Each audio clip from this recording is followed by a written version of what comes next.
المنافسة مستمرة على اللاعب بين 3 أندية. خلونا نتكلم في البداية عن عرض النصر، عن الموقف بين علي لجامي والنصر. علي لجامي طلب من نادي النصر يفكروا في العرض اللي هم حيقدموه لعلي لجامي. علي لجامي طلب 72 مليون ريال بعقد لمدة 4 سنوات، يعني انت تتكلم 18 مليون ريال سنويا.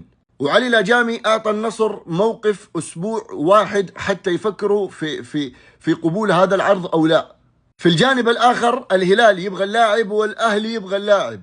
قبل ما نكمل اضغط اضافه، ما بقي شيء وندخل نص مليون، ما بقي شيء، خلونا نفرح فيها مع العيد، الله يخليك. الهلال يبغى اللاعب بعقد لمده 3 مواسم والاهلي ايضا كذلك، ولكن علي لجامي معطي الافضليه والاولويه لنادي النصر في حال وافق على العرض اللي هو يبغاه، اللي هو 72 مليون لمده 4 مواسم.